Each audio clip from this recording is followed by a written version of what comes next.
ओम सादर नमस्ते जी। आप सबका हार्दिक स्वागत है हमारे चैनल आर्य टू आर्य में।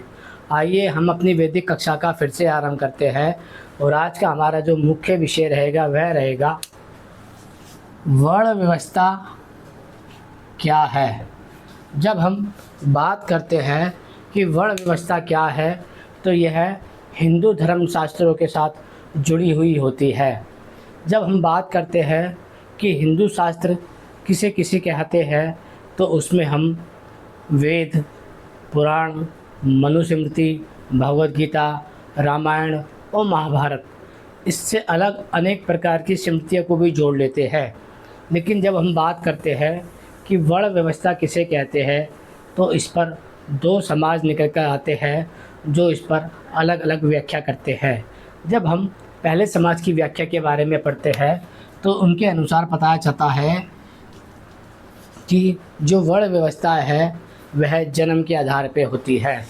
इस व्यवस्था को मानने वाले लगभग 5000 वर्ष से रह रहे हैं।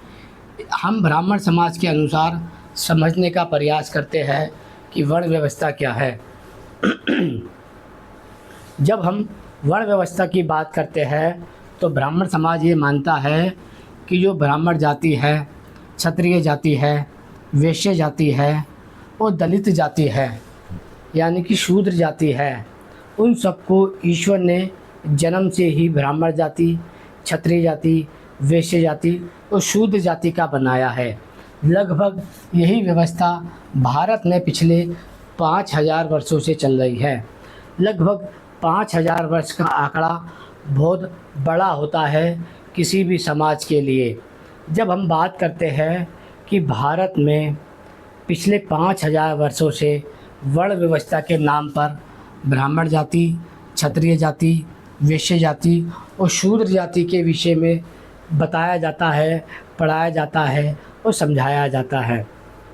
जब हम कहते हैं कि वर्ण व्यवस्था क्या है तो वर्ण व्यवस्था ब्राह्मण समाज के अनुसार ब्राह्मण जाति, क्षत्रिय जाति, वैश्य जाति और शूद्र जाति को ही वर्ण व्यवस्था कहा जाता है। इनका मानना यह है जो ब्राह्मण जाति है उनका मठों पर, मंदिरों पर, तीर्थों पर, गुरुकुलों पर कब्जा होता है। यानी कि जन्म के आधार पर ही ब्राह्मण जाति का मठों पर, मंदिरों पर, तीर्थों पर और गुरुकुलों पर कब्जा होता है। यदि एक शब्द में कहा जाए तो शिक्षा पर 100% अधिकार जन्म से ब्राह्मण मानने वाली जाति का ही है। यदि धर्म ग्रंथ के अनुसार माना जाए तो उनकी व्याख्या यही है कि धर्म ग्रंथों पर केवल और केवल ब्राह्मण जाति, ब्राह्मण समाज का ही अधिकार है और ये अधिकार उन्होंने पिछले 5000 वर्षों से धर्म ग्रंथों पर स्थापित किया हुआ है। भारत में 1000 प्रकार की जातियां हैं जिनको अपने धर्म ग्रंथों से वंचित किया गया है। अब सोचने और विचार करने वाली बात यह है, जिस समाज को ब्राह्मण समाज अपना शिष्य मानता है यानी कि हिंदू समाज, वह अपने ही समाज को अपनी धर्म की शिक्षा से वंचित करता है और ये बताता है कि हम ही श्रेष्ठ हैं क्योंकि हम ईश्वर के प्रतिनिधित्व हैं। यानी कि हम जाति से इसलिए श्रेष्ठ है क्योंकि ईश्वर ने जाति व्यवस्था बनाई है वर्ण के नाम पे और ब्राह्मण उसमें सबसे पूजनीय और श्रेष्ठ माना जाता है, ऊंचा माना जाता है। फिर दूसरा स्थान निकल कर आता है क्षत्रिय जाति का। ब्राह्मण समाज के अनुसार क्षत्रिय वर्ण और क्षत्रिय जाति एक ही चीज़ है। क्षत्रिय जाति का भूमि के ऊपर, राज्य के ऊपर और सत्ताओं के ऊपर 100% कब्जा है। अर्थात यदि धार्मिक ग्रंथों को आप पढ़ेंगे तो आपको समझ आएगा सभी ब्राह्मण जातियों ने राजाओं के लिए ही कार्य किया है मुख्य तौर पे, और राजाओं ने भूमि पर, राज्य पे और सत्ताओं पर ही कब्जा किया है। जब हम कहते हैं कि भारत में वर्ण व्यवस्था क्या है तो वर्ण व्यवस्था का अर्थ है ब्राह्मण जाति जन्म से होना, क्षत्रिय जाति जन्म से होना, जो समाज को ये बताती है, ये संदेश देती है कि मठों पे ब्राह्मण जाति का कब्जा होना चाहिए, मंदिरों पे ब्राह्मण जाति का कब्जा होना चाहिए, तीर्थों पे ब्राह्मण जाति का कब्जा होना चाहिए और गुरुकुलों पर भी ब्राह्मण जाति का ही कब्जा होना चाहिए। दूसरा आता है क्षत्रिय जाति। जो ब्राह्मण समाज ये मानता है कि भूमि के ऊपर क्षत्रिय जाति का कब्जा होना चाहिए, राज्य पर क्षत्रिय जाति का कब्जा होना चाहिए और सत्ताओं पर भी क्षत्रिय जाति का ही कब्जा होना चाहिए। फिर तीसरी जाति निकल कर आती है वैश्य जाति। जब हम कहते हैं भारत में वर्ण व्यवस्था कितनी पुरानी है, तो लगभग जातीय वर्ण व्यवस्था भारत में पिछले 5000 वर्ष का इतिहास बताता है। पिछले 5000 वर्षों से भारत में धर्म के नाम पे, ईश्वर के नाम पे, वर्ण के नाम पे और ब्राह्मण के नाम पर समाज के साथ ये अन्याय किया जा रहा है कि वह ब्राह्मण को जाति मानता है, क्षत्रिय को जाति मानता है और वैश्य को जाति मानता है। वैश्य जाति का कृषि पर और व्यापार पर 100% कब्जा है। यानी कि धर्म ग्रंथ के अनुसार यदि देखा जाए, चाहे वह मनुस्मृति हो, वेद हो, रामायण हो, महाभारत हो, गीता हो या अन्य कोई शास्त्र हो, उनके अनुसार जो व्याख्या ब्राह्मण समाज करता है, उनके अनुसार 100% शिक्षा पर अधिकार कब्जा होता है ब्राह्मण जाति का, 100% सत्ताओं पर अधिकार होता है क्षत्रिय जाति का, 100% व्यापार पर अधिकार होता है वैश्य जाति का। और जब हम कहते हैं कि ये तो 3 जातियाँ हो गई, इन तीनों जातियों को मिलाकर बनता है सवर्ण जाति। अब जब हम कहते हैं कि जो ईश्वर ने वेद में वर्ण व्यवस्था दी है, इसमें तो 4 वर्ण होने चाहिए थे, ब्राह्मण, क्षत्रिय, वैश्य और शूद्र। तो इन्होंने क्या किया कि ब्राह्मण जाति हो गई, दूसरी क्षत्रिय जाति हो गई और तीसरी वैश्य जाति हो गई। 1, 2 और 3, इन तीनों को मिलाकर बन गई सवर्ण जातियाँ। सवर्ण जातियों का पिछले 1000 वर्षों में यही इतिहास रहा है कि ब्राह्मण जाति का मठ, मंदिर, तीर्थ और गुरुकुलों पर 100% कब्जा रहा है। क्षत्रिय जाति का भूमि पर, राज्य पे और सत्ताओं पे 100% कब्जा रहा है और वैश्य जाति का कृषि और व्यापार पर 100% कब्जा रहा है। इन 3 वर्णों के बारे में वेदों में बताया गया है। अब आता है चौथा, जिसे हम शूद्र वर्ण कहते हैं। हिंदू शास्त्रों के अनुसार ब्राह्मण, क्षत्रिय और वैश्य जाति के अनुसार सनातन धर्म में केवल और केवल 3 ही वर्ण हैं। उन ब्राह्मण, क्षत्रिय, वैश्य वर्ण को मिलाकर बनता है सवर्ण जाति, जिसे हम सवर्ण समाज कहते हैं। इससे जो भिन्न है, यानी कि इससे जो बाहर है, उसे कहा जाता है दलित जाति।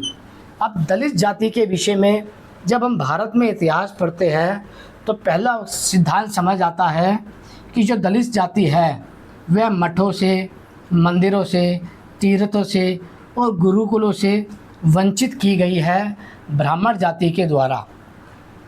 दूसरा निकल कर आता है कि दलित जाति भूमि से, राज्य से और सत्ताओं से अलग की गई है क्षत्रिय जाति के द्वारा। तीसरा निकल कर आता है कृषि और व्यापार से अलग की गई है वैश्य जाति के द्वारा। लेकिन जो ये वैश्य जाति है, क्षत्रिय जाति है और ब्राह्मण जाति है, इन सबको जो नियंत्रित करता है वह है ब्राह्मणवाद। अब जब हम कहते हैं कि दलितों समाज को हजारों वर्षों से धर्म के नाम पे, वर्ण के नाम पे, ईश्वर के नाम पे पिछड़ा बनाया गया है षड्यंत्र पूर्वक, तो उसका आधार है भारतीय समाज की वर्ण व्यवस्था। अब जब हम कहते हैं कि ब्राह्मण समाज के अनुसार वर्ण व्यवस्था क्या है, तो उनके अनुसार वर्ण व्यवस्था है कि ब्राह्मण जाति है, क्षत्रिय जाति है, वैश्य जाति है। ब्राह्मण जाति का अधिकार है मठ, मंदिर, तीर्थ और गुरुकुलों पर कब्जा करना। क्षत्रिय जाति का अधिकार है भूमि, राज्य और सत्ताओं पर कब्जा करना। और वैश्य जाति का अधिकार है कृषि और व्यापार पर कब्जा करना। और दलित जाति का अधिकार है सभी चीज़ों से वंचित रहना। और इन तीनों जातियों की गुलामी करना। अब जब हम कहते हैं कि भारत में ये वर्ण व्यवस्था पिछले हजारों हजारों सालों से लगातार चलती आ रही है, जिसके कारण हिंदू जाति के अंदर दो भाग बढ़ चुके हैं। पहला है सवर्ण जातियाँ, दूसरी है दलित जातियाँ। दलित जातियों में आज़ादी से पहले 99% लोग अशिक्षित थे, भूमि से हीन थे, धन संपत्ति से हीन थे और व्यापार आदि से हीन थे, क्योंकि धर्म के नाम पर, मनुस्मृति के नाम पर, वेद के नाम पर उनको वंचित किया गया था ब्राह्मणवाद के द्वारा षड्यंत्र पूर्वक। अब हम दूसरे समाज की बात करते हैं। ये बात तो थी सारी ब्राह्मण समाज की।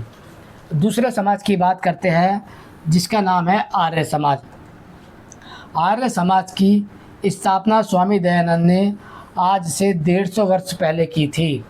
आर्य समाज मानता है जो वर्ण व्यवस्था है वह एक ईश्वर की व्यवस्था है, वह कर्म के आधार पर है, जिसमें वह मानता है जो ब्राह्मण है वह शिक्षक को कहा जाता है, जिसे हम टीचर कहते हैं। जो क्षत्रिय है वह सैनिक को कहा जाता है, जिसे हम आर्मी कहते हैं। जो वैश्य है उसे व्यापारी को कहा जाता है, जिसे हम बिजनेसमैन कहते हैं। और जो शूद्र है वह सेवक को कहा जाता है, जो सर्वेंट कहलाते हैं।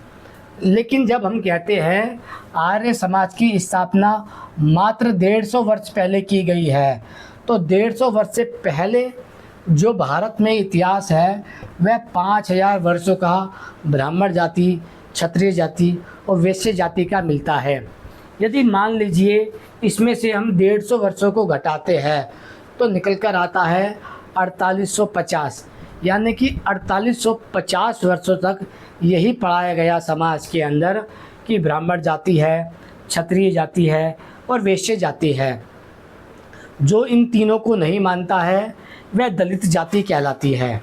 यानी कि दलित जाति को धर्म के अनुसार, वेद के अनुसार, मनुस्मृति के अनुसार जन्म के आधार पर ही मठों से, मंदिरों से, तीर्थों से और गुरुकुलों से वंचित किया जाएगा।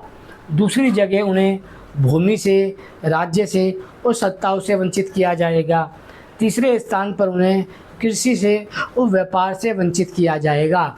यही है ब्राह्मणवाद का सिद्धांत, जिस वर्ण व्यवस्था को पिछले 5000 वर्षों से ब्राह्मण समाज मानता हुआ आ रहा है। अब बात करते हैं हम आर्य समाज की। आर्य समाज ये मानता है कि ब्राह्मण, क्षत्रिय, वैश्य और शूद्र जो होते हैं वह मनुष्य की कर्म की व्यवस्था होती है। लेकिन पिछले 150 वर्षों में आर्य समाज भारत में है, कार्य कर रहा है, लेकिन उसका प्रभाव ब्राह्मणवाद पर नहीं पड़ा। ब्राह्मण आज भी ब्राह्मण जाति को ही मठ, मंदिर, तीर्थ और गुरुकुलों पर कब्जा के अधिकार मानता है। क्षत्रिय को ही भूमि, राज्य और सत्ता पर अधिकारी मानता है और वैश्य को ही कृषि और व्यापार का अधिकारी मानता है। जब हम बात करते हैं कि वर्ण व्यवस्था क्या है, वर्ण व्यवस्था एक योग्यता है जो मनुष्य अपने कर्मों से अर्जित करता है। लेकिन ब्राह्मणवाद के अनुसार और ब्राह्मण समाज के अनुसार ब्राह्मण, क्षत्रिय, वैश्य ये सारी जातियां हैं जिनका जन्म सिद्ध अधिकार है शिक्षा पर, सत्ताओं पर और व्यापारों पर, जिसके कारण दलित समाज को षड्यंत्र पूर्वक वंचित किया गया, पिछड़ा बनाया गया, अशिक्षित रखा गया, धनहीन रखा गया, सत्ताहीन रखा गया और शक्तिहीन रखा गया। अब जब हम कहते हैं कि ब्राह्मण समाज ये कह रहा है कि वर्ण व्यवस्था ईश्वर ने बनाई है, तो दलित के अनुसार जो वर्ण व्यवस्था है यदि वह ईश्वर की व्यवस्था है तो ऐसा अन्यायकारी दुष्ट ईश्वर दलित समाज को नहीं चाहिए। ऐसी व्यवस्था जिसमें अन्याय और दुष्टता है, ऐसी व्यवस्था दलित समाज को नहीं चाहिए। ऐसा ब्राह्मण जो जातिवादी है, ऊंच नीच करने वाला है, अन्याय करने वाला है, ऐसा ब्राह्मण भी दलित समाज को नहीं चाहिए।